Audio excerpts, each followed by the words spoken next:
$50 million in Knesset grants for better Hasbara in the year 2025. This is the best we got. That's crazy. That is crazy. Here's an expose on the Cairo takeaway stunt, building anti-Semitism one caper at a time. They were offended by a mural by a famous artist there. He is rocked up at pro-Pal protest to cause trouble. Within 2 days, 2 Muslims were attacked in Sydney. One of them was pregnant. Literally nothing in the media. At the same time, well-known Lebanese artist meant to represent Australia at Venice Biennale was dropped, breaking all normal processes.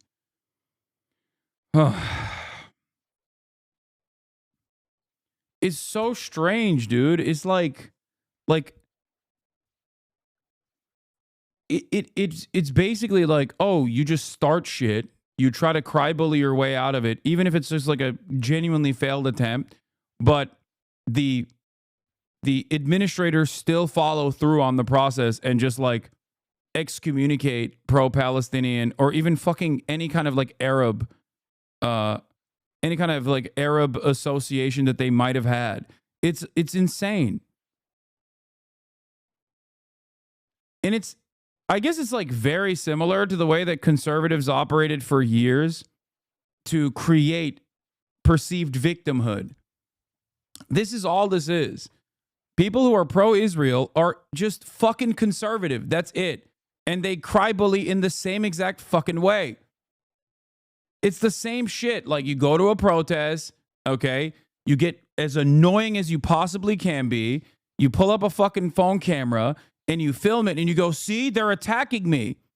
The only difference, on the other hand, is that when white conservative men do this, everybody goes, okay, dude, shut the fuck up. Like, stop crying, okay? The fuck are you talking about? But because anti-Semitism is a real issue, okay, and Jewish people are still in the Western world a marginalized identity, there's a lot more motion in progressive circles that towards this sort of thing, and people actually do treat it seriously and not regard it in the same fucking way that they would if it was like a white Christian guy being like, Christianity is under attack. You see, they're being gay in my vicinity. It's the same reactionary principle, however, okay? That's the only difference.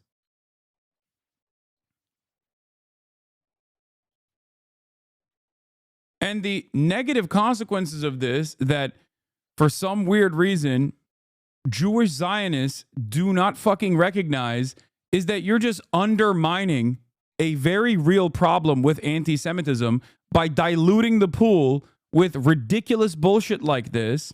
And I don't know why ultra-Zionist, Zionist Jewish people in the Western world think that their allegiance with Gentile fascists will hold.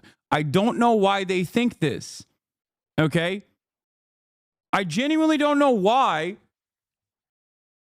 I genuinely do not understand why they are so confident that, like, the Gentiles will not inevitably go back to the old ways, okay?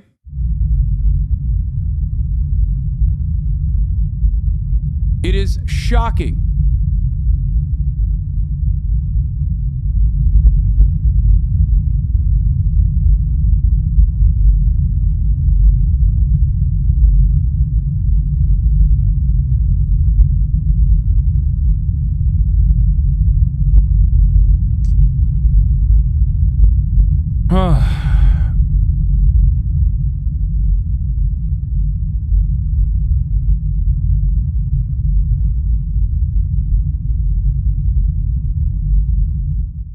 Last Tuesday morning, Israeli-Australian Birnbaum donned his white Star of David cap, white t-shirt, and a prominent Star of David necklace on his chest, and headed to Cairo takeaway with Daily Telegraph journalist Danielle Guzmerali and a camera person in tow, ostensibly seeking evidence that there is a crisis of anti-Semitism in Sydney, including in the inner West. An internal Telegraph plan revealed by Crikey last week indicated that he would be wearing video glasses. but Birnbaum has since denied using them, although it appears he has used the glasses to covertly record police officers in the past. Guzmerali and other News Corps reporters acquainted with Birnbaum because they have previously used him as a source. The plan referred to him as an undercover Jewish man. News Corps chose Cairo Takeaway for its covert journalism because his owner, Hashem El-Masri, is well known for his support for Palestine. If there was any doubt, a large mural in Palestinian colors by well-known artist Scotty Marsh is featured on the laneway wall behind the restaurant. Undercover, by the way. On Sunday, Cairo Takeaway organized the Gadigal de Gaza fundraiser for Palestine at the Factory Theatre in Prime Minister Anthony Albanese's seat of Grandler? I don't know how to say that. Anyway, Birnbaum has served hibiscus tea. He ordered the Cairo Takeaway. He started interrogating the staff about their attitude to his Jewishness. By then, the restaurant staff had tweaked to the media presence, and the sting, rather than being a successful hit, turned into an embarrassment. The Telegraph duo found themselves publicly accused of divisive journalism as they retreated up the street. That evening, a detailed account of the Bosch undercover hit was published on social media. The Sydney Morning Herald and other outlets took up the story. Owner Hashem El-Masri alleged that Birnbaum made a series of provocative comments to staff in an attempt to spark an argument. Our staff members were subjected to a deliberate orchestrated incident at our establishment, he told SMH. The Cairo Takeaway Instagram account attracted thousands of comments, including some from people who claimed that Birnbaum had previously tried to provoke them at pro-Palestinian protests. Birnbaum has hired prominent defamation lawyer Rebecca Giles, who threatened to sue El-Masri if the statements on his Cairo Takeaway Instagram account were not removed by late Friday. The statements remain unchanged. Birnbaum has described those statements as wholly incorrect and scandalously false.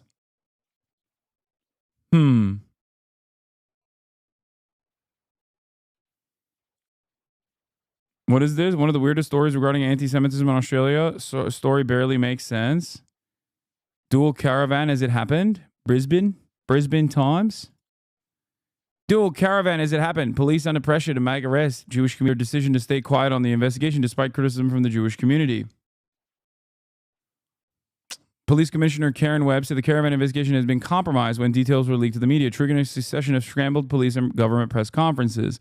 2 people arrested on the periphery of this investigation, Tammy Ferrugia and her partner Scott Marshall, had already been arrested under Strike Force Pearl, a third person allegedly named on a police warrant alongside the couple.